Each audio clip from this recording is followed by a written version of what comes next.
phases of my development or career.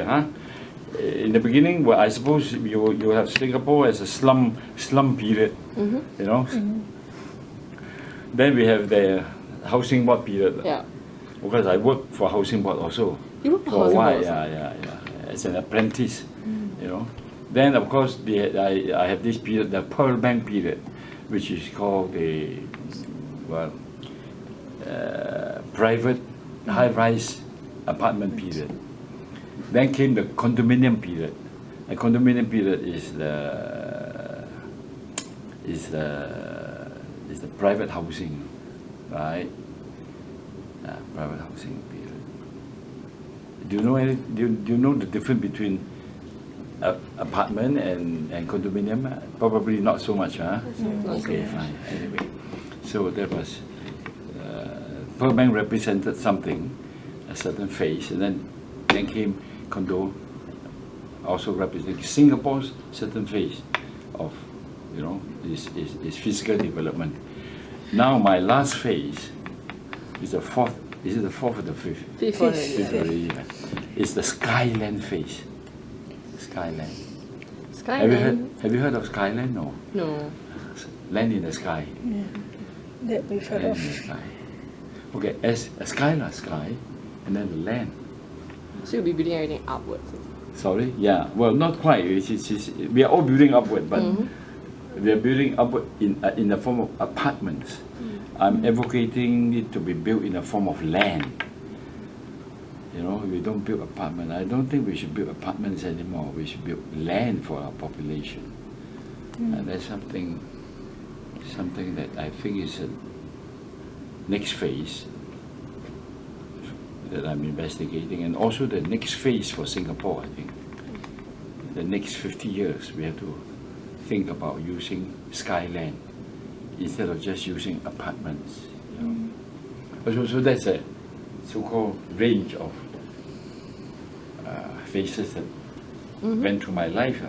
Yep. So your phase, what, HDB or condominium? We will be doing actually we kind of want to find out more along like your inspirations and My what? Your inspiration. Inspiration, can I have the inspiration? Yeah. Like, why did you choose to become an architect at a time where, if I'm not wrong, during the period where you were choosing your careers and everything, right, engineering should have been the more popular path, right? So why exactly architecture? That's sort of like what I want to find out, and your motivations behind like what do you draw inspiration for your designs and all this, and also what were some of the obstacles you faced while you were advocating all your designs? Sure. Okay. You want to do it question by question, or you want to? I think. You can just talk like actually. I just talk. Yeah.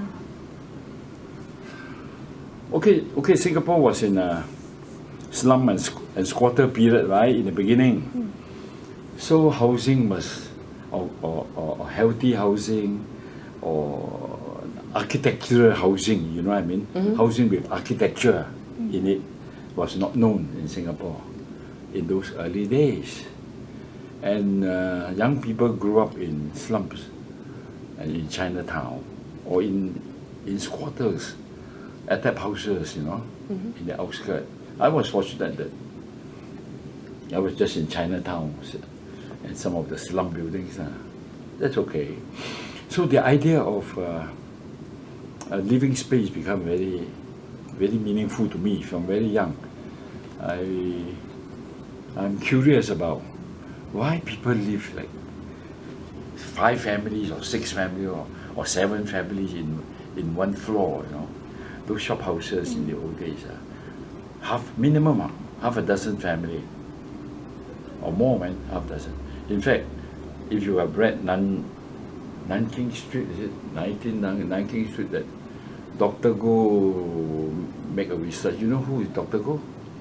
The original Deputy Prime Minister helping Lee Kuan Yew. Yeah, we do. Go Keng Swee, you know, he was. So he before he became minister, he wrote a study of Nanking Street and how the shop houses, how people live in slum conditions. There was 10, 12 families in one floor, and the little cubicles. So from very beginning, I was sensitive about this kind of environment is not healthy. So I got very interested. And when I finished, well, in those days there was no junior college, you know, there was just secondary school. After that, we went to work. We either go to work or go to NUS, go to university. But to go to university, you scholarship was not so readily available in those days. So my parents couldn't afford to send me to college or to there was no college, not much college there, or to university. Yeah. So I went to work. So strange enough, I went to work for HDB. That's how it started. That's how my architecture career started. HDB was housing board, right? Housing board So it was was starting right at the beginning.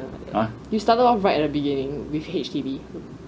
Yeah, after secondary school, went in to do as a technician, not as an architect, of course, as a technician. I wasn't not. I just become a technician, an apprentice draftsman. You know what's an apprentice? Learning by example. Draftsman, you know, making drawings. So that's how I started. I got myself exposed to the meaning of housing, of public housing. And at that time, the first housing that was of some significance was, of course, we had Bukit Ho Swee. I don't know whether you remember Bukit Ho Swee. After the ATAP houses all burned, the first one. Then the replanning, then the new planning of a new town called Toa Payoh. Cool. So it all started that I got exposed into the meaning of planned housing. Wow, can plan, huh? Don't have to live in slums, man, that's good. Don't have to live in ATAP houses, man, that's good. And then Singapore became independent, of course. And as young people, we were aspiring to a bright future in the future. So that's how it started. Okay, that was the aspiration and the inspiration. Yeah. I think that also covers the other fields, but actually, other than HDB and Pearl Bank, right? Have you been involved in like other fields, such as like Mostly other projects? related to the same field, urban planning. You know, urban planning. Were there any planning major house. projects that you were involved in terms of urban planning for Singapore? Now, okay.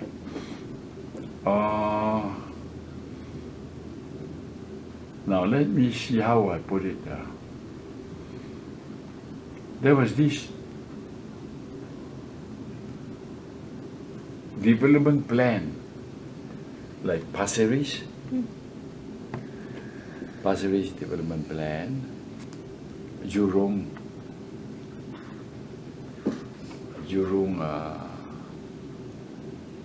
town. We have to redesign that. That was already the master plan, but then you have to go into detail, you know, study the detail. So we have Jurong, Pasir Ris, and some, so all related to this kind of large-scale land use planning, this kind of development, urban redevelopment planning.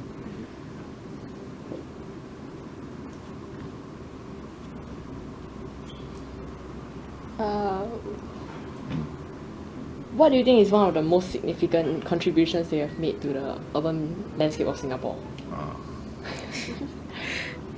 You see, this is it. Now, Singapore started as a poor boy, right? No money, right? No this, no that, right? So have to build, right? Yet have to build housing. So we built low-cost housing. Right? So low-cost housing is a big thing for Singapore. We started with low-cost housing.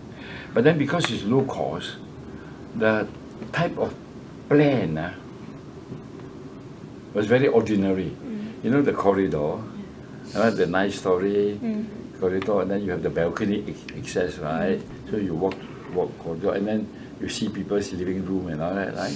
So when I studied that type of housing block. I said, this is not very nice. You go home, you take leave, okay, go home, and then you pass through people's bedroom and pass through people's living room. So I told myself, hey, maybe we have a different kind of plan. Should have a different kind of better design environment. But of course, because it's low cost and government couldn't afford any fancy thing. But then to be important to realize, because of course HDB had to cater for the whole population. So they have to be very careful with money. They dare not spend to improve things except very bare minimum.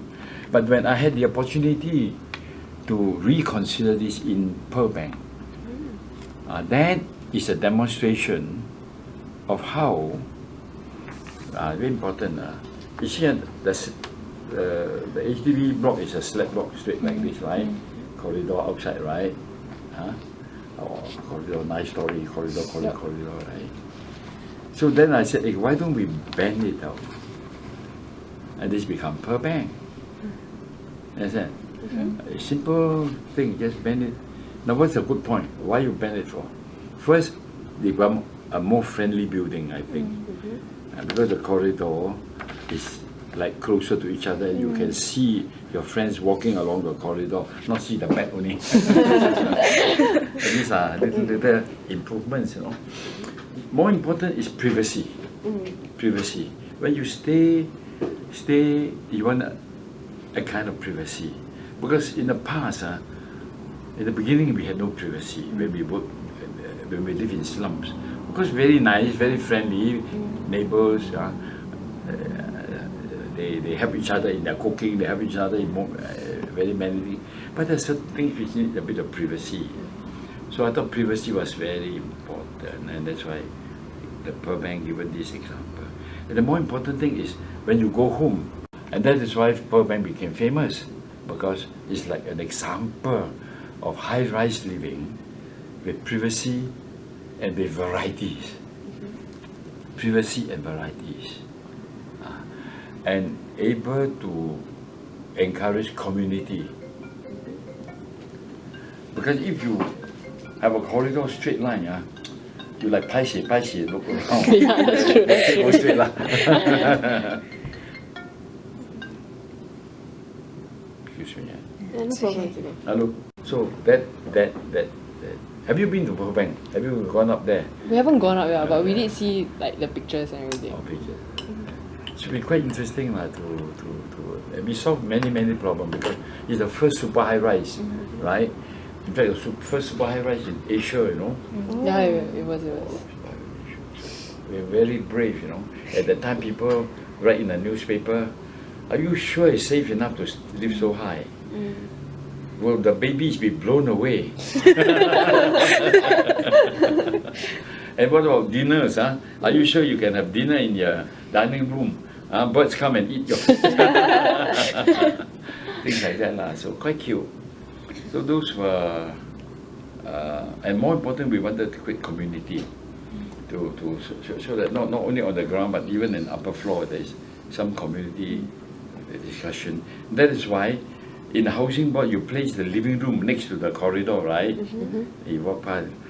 In Pearl Bank, I placed the kitchen along the corridor. Oh. And the idea was so I know that when you pass through the corridor, wow, so can get and then you have you see your neighbor walking there when you're cooking. Hey, come, try my chicken curry.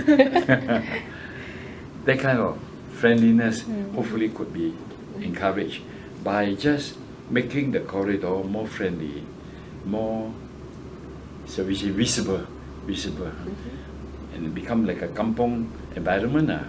So that was one breakthrough that I wanted to achieve, and I'm so pleased that a lot of people understood it and loved it. I don't know whether you will get so deep into to understand the building or not. That's not. But these are the few features, few features that make it. Then that's it lah. Then it's on such a high way, and by curving it, there's so much views, panoramic views. You know, we can see. So that was also a feature.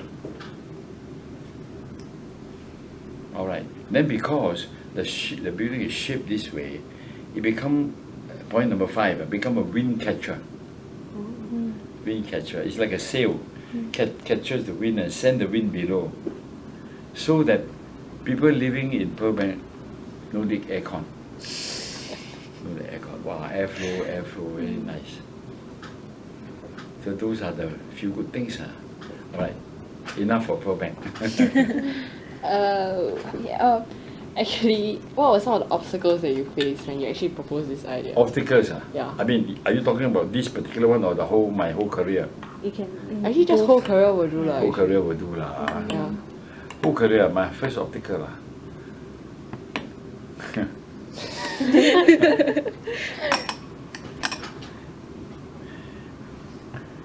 Well, I mean, but actually when you think about it, when I begin to think about it, although there were a lot of obstacles, I didn't think about the obstacles. It's like, the opportunities are there. So go for it lah. You know, go for it. To be an architect is a good thing. It's a prestigious position also. So it would be very nice if you are now given an opportunity to become an architect, a locally trained architect. Now that's one obstacle, because in those days, only foreign trained architects are respected. You know what I mean? Because I suppose architecture came from the West. You know, we Eastern Asians don't fully understand the meaning of architecture. We were taught about construction only. 建筑. Your Mandarin quite good, right? Yeah. 建筑. 建筑 is not architecture. 建筑 is construction actually. So in the Chinese language, there is no such thing as construction Actually, yeah. art. You know, it's construction technology. But in the traditional Chinese understanding of building is actually construction. It for I mean, of even course in finally it Chinese became an also, art form. Okay, Even you in Chinese also, you call an architect 建筑师 also. yeah. It's a construction That is master. that is the Chinese version 建筑师啦。 Yeah. But 建筑师呢 in the old way is still construction. Yeah. Master of construction actually. Master of construction. Now, to be fair, architecture is a Western concept. It's a Western. In fact, it's a Renaissance concept.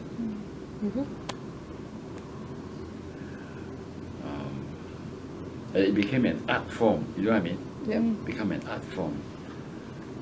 So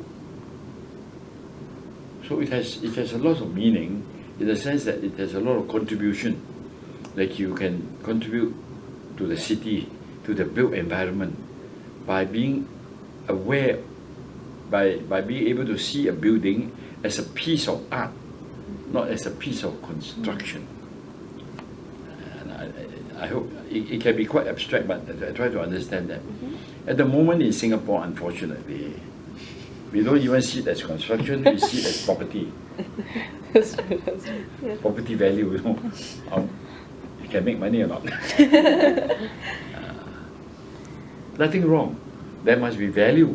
Value, and if translated into value and into an asset, so be it lah.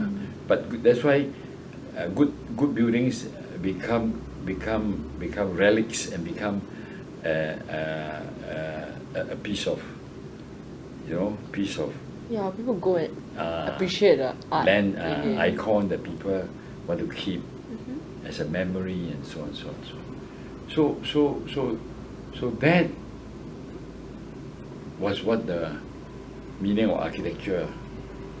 In the beginning, we didn't know Singapore. Before going into the school of architecture, we didn't know the meaning of architecture. Also, the students, we were just Okay, construction, learn something of how to build a building, learn something how to build a house. But to see it as a piece of art was quite challenging.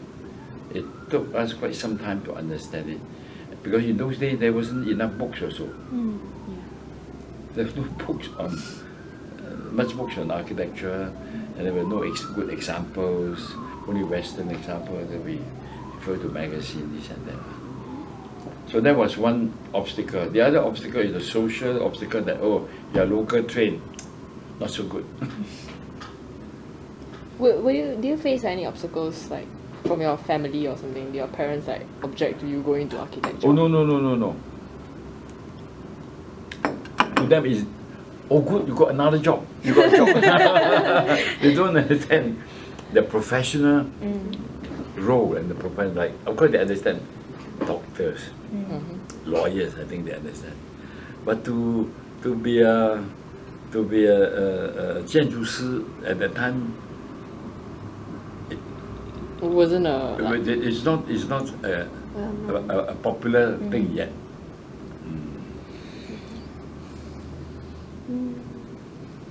No, then do you face like any because just now you mentioned that architecture was still a not very well known concept so do you face like any problems in terms of expertise wise, like when you were designing like pearl bank and all that, right? Were you unable to find people to help you with certain aspects of the design and everything? Very strange thing. Very strange. When people are funny, not funny, people are, what's the word for it? People respond to quality very naturally. Intelligent people, that is. When they see something good, they can respond, quite naturally. Because we have this natural instinct for quality. So no, man, my office technicians at time, I have a technician to help us, and my colleague, they all supported the concept. And most important, when we submitted this to the authority, the planning department, and the URA also in that time, the head of the department saw the thing, straight away say, award to this design. He selected the design just like that. Of course, he himself is an architect and a planner. So once he saw it, he could achieve. Why I want to mention this? We are quite lucky, I suppose. He came up with a good concept.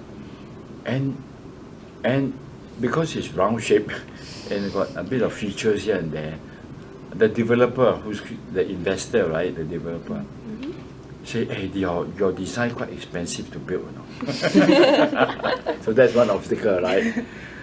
Then I said, then how? I think this is good. This is good thing. Yeah, it's good thing. But then I don't think we can get the land. Because this is under land tender. You under the land tender? Yeah. You can never get the if you don't put high price, cannot put the land tender. Cannot get the land. And I said, never mind lah. Still try lah. We love the design so much. All right lah. The construction cost high a bit, say by 5%. So you cut the land price by 5%, tender price by 5%. They say, hey, the land price 5% means a lot of cutting, means cutting the land price by 40%, Oh, then no hope lah, no hope lah. And sure enough, he said, okay, since you believe it, I believe it. I'm going to put, but I cannot lose money. I got no money to lose, I got a wife to look after, for children to care.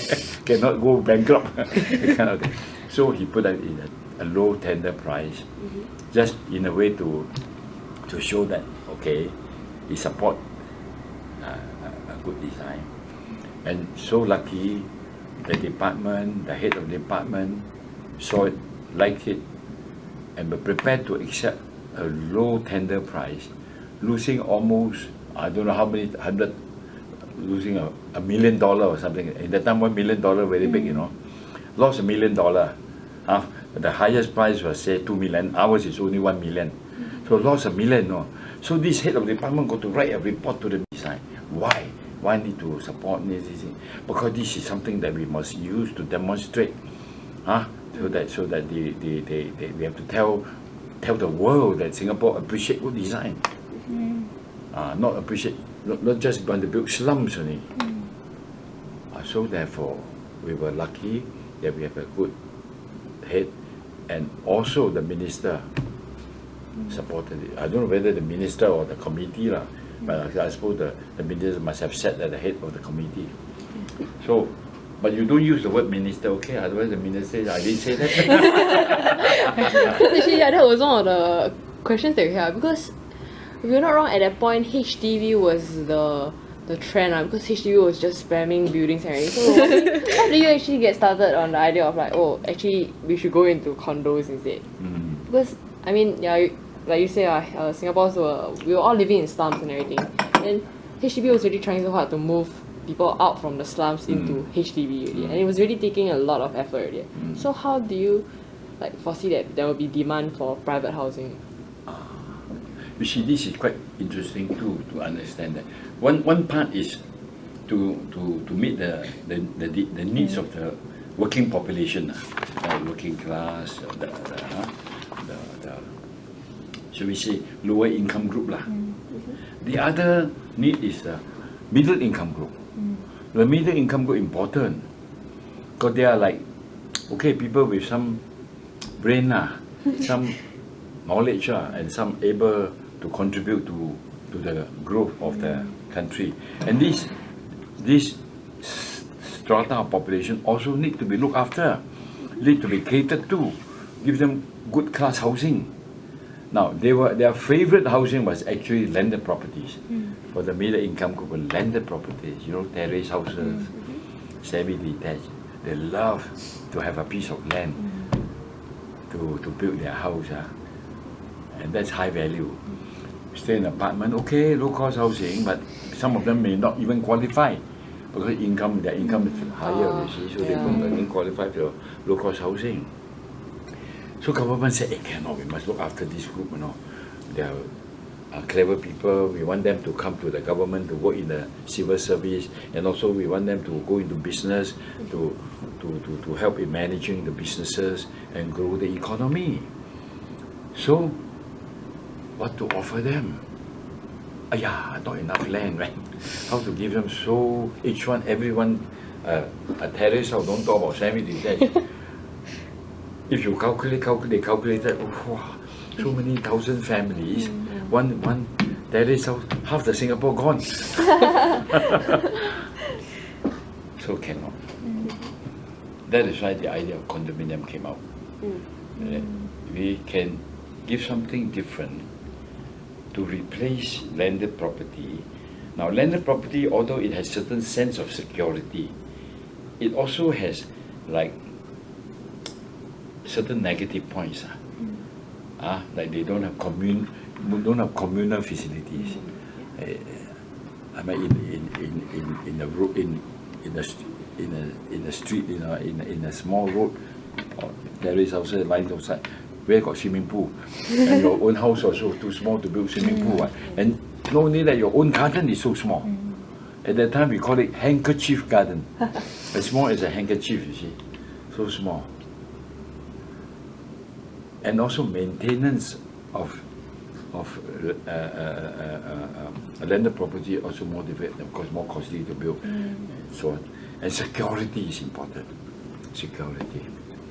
So the idea came and said, maybe we should build on a larger piece of land, where you have enough playground for children, you have enough garden, and then you can have security maintenance, and you could put more family into one, and you have community. And that's how condominium was conceived, to meet the needs of the middle class, to make something equally good, if not better. In fact, it's supposed to be better than terrace houses. And then come much cheaper. Much cheaper. Now, of course, also the same thing. Now, of course, Singaporeans got richer ones can afford to go to buy landed properties. But the idea of condominium is to meet the need of the middle income group and to give them a good living environment in a more contained size. Not HDB very open, right? One neighborhood, 9,000 units, 10,000 units, one a bit lah. So something that they can form a community and manage themselves. The other thing very important is landed property, roads, all they going. Government got to spend a lot of money to supply the roads, supply the services to all these landed property. And then in the end, traffic. If you live in landed property, you have to drive a car or something like that. Whereas this, maybe you can Take use more compact, more people. It can be served better by public transport lah. Yeah. So those were the reasons why condominium was introduced into Singapore. And in the beginning, it was not successful, you know. In the beginning, not successful, you know. What is this? It's more expensive than HDB. Right? Apartment more expensive than HDB. Wow, not so good, not so good. So it took some time for people to get to understand it. But once they understood, it become very popular. So we were lucky enough to be given the opportunity to do the first condominium. Pandan Valley is the first condominium. It became a prototype, you see, demonstrative project. Because at the time, our office was considered a good architectural firm, so the government selected us to design this project. It was a government-sponsored project. You know what I mean? Government-sponsored project under the management of DBS Bank. Because DBS Bank got money, what? Got money. So this is how it happened.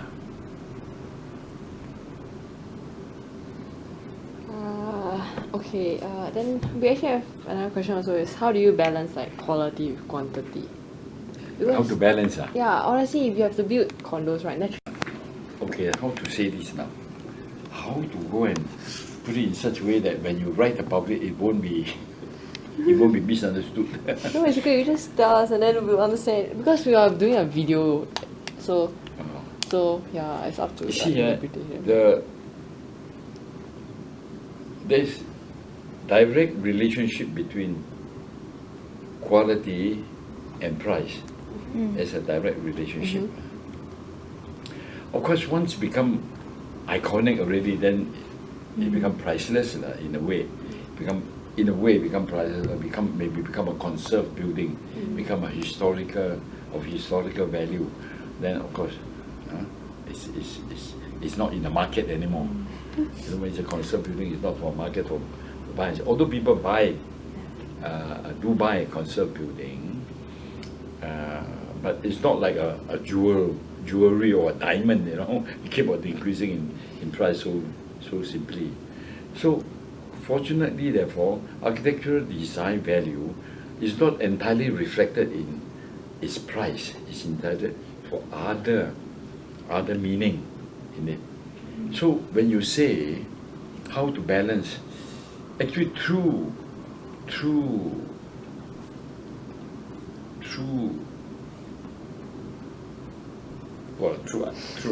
iconic designs has no value.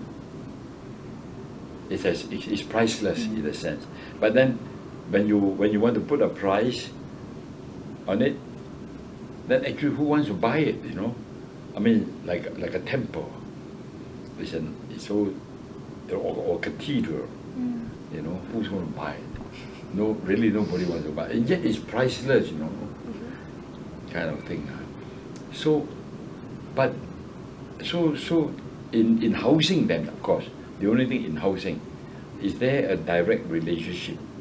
There in the question, because housing is a market commodity. It's a market commodity. Therefore, there is a price, and therefore there that people look for good design. But I must say that the market system is such that people at certain stage design plays an important part. As certain mat stage, it doesn't matter. Dog house also buy. A certain mat shortages or appreciation the economy boom or foreigners come in buy up things it become an investment commodity. Is purchased for profit, not purchased for its architectural value. So it's very difficult to say that it's a balance. But there is some relationship. But yet, therefore, architects and people who are interested in architecture would like to explain that cities need good buildings, need good architecture. Because if you don't design, if you don't produce good buildings, they tend to be neglected, they tend to be thrown out, or they tend to be demolished quickly for profit. You know, so that's very important that we go for quality building. Not for even not just sometimes not just for the art's sake, you know. In fact, just for the very practical reasons. Economically also, like yeah. practical reason, functions of course, yeah, it must work well. The other thing is maintaining the building, maintenance of the building. If it's well designed, then it doesn't consume so much energy. That is, now we are promoting green buildings. So it is not just how good it looks, it is how well it performs its job, and so on, so on, so on. So many facets involved. Okay, so that's the part about balancing. Also, what would you propose for Singapore's future urban landscape in ensuring sustainable development? Ensuring sustainable Development. That's why I say my fifth phase is called Skyland. We have to engage ourselves into the concept of Skyland. Because let me put it in a very simple term. For the last 50 years, Singapore grew up and expanded based on low-cost housing, apartments, asset apartment. That's important. But that phase is over. We cannot continue to use the same architectural form, architectural product for the next 50 years, in my opinion. Because apartment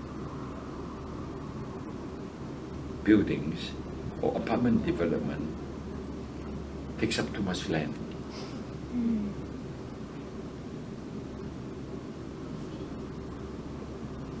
Do you know, yet we want good living conditions, right? We want good living environment, right?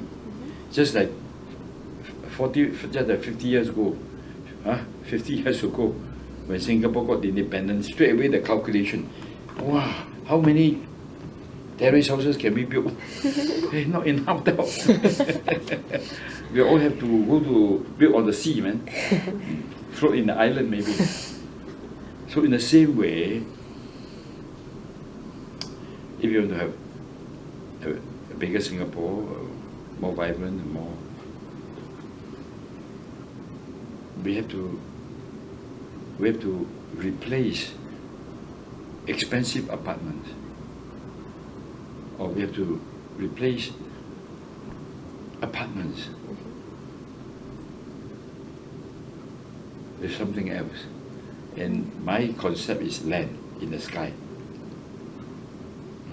Everyone should have a piece of land in the sky. Every home, instead of an apartment, instead of an HDB apartment, maybe have an HDB land in the sky. Should we call it Housing Development Board, or shall we call it Sky Development Board. Skyline Development Board? The meaning is there. You know why? I want to explain to you. Maybe I should show you this. I got all this for you. Oh, yeah. One by one. One by one. Actually, it's cool. Green and sky. First, how many people have you got? How many people in your class? In my class? Ah. We're actually not from the same class. All different. Yeah. We all from share the different same class. geography class, the two of us. Then we're different streams stuff. Okay, now let's understand. You see, you said you saw this video now. Is Yes, it? we saw Huh? it. You saw it, okay, lah. Yeah. Okay, each one of you. No, I have some you can do. I present half a dozen, or if you need more, I have more. Thank you. Thank you. This one. You need more? I have a lot here. Cool. Okay, give you 10, not too much. Thank you so much. So now this is about Pearl Bank. Whoa. So you get 10 sheets also, huh? 2, 3, 4, 5, 6, 7, 8, 9, 10. Okay, now Pearl Bank has a lot of significance. If you read this, you see this building is called San Carlo alle Quattrofontaine. This is in Rome, you know, and it was designed by one architect called Francesco Barobini. He was quite a rebel architect in his time.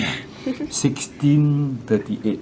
This building was built 1638 to 1646. So it took a long time to build. You know, you see the details, very. It's a very small chapel church, but it's a very beautiful building, and very famous also in the world. And this person who wrote about Pearl Bank compare it to this in terms of importance, in terms of architectural importance. So I think it's quite interesting for you to understand how architecture sometimes link up, you know. And that's it. This is for you to read up in your time, and you have 10. Thank you. This is one thing that I share with you, huh? Next one that I'd like to share with you is what are we talking about? We're talking about what's next for Singapore, right? Yep, Skyland. Skyland, right?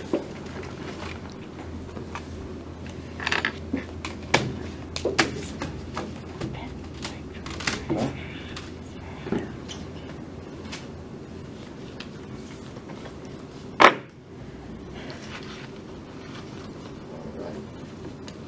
So you can share with your friend and your talk over. Yeah, definitely. That, huh? Then the next thing is I'd like to share with you. Okay, just give you these two copies. I don't have so many. Only have this is the office brochure lah. Small one that the kind of what kind of work we do in China and in Singapore. Okay, this one you keep also. Okay. Thank you. Thank All right. you.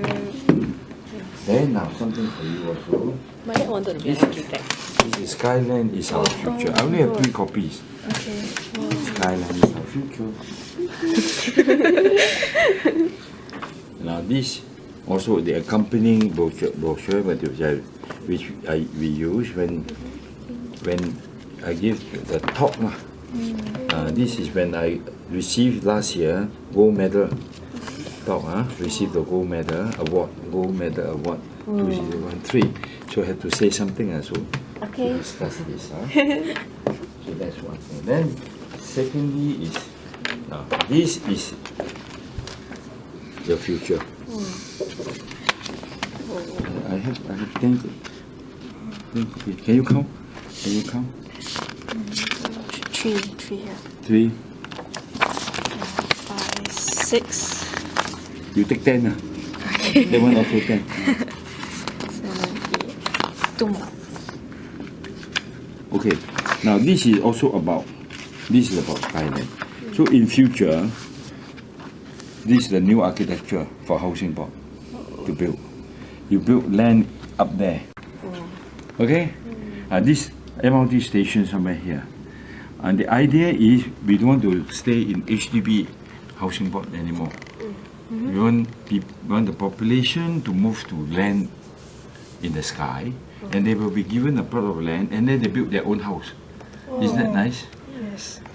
But wouldn't the weight of the houses affect like The weight, Yeah. even too heavy. Don't worry, the construction must be light also. We have to use. Hello. The two This is where the thing is, you see.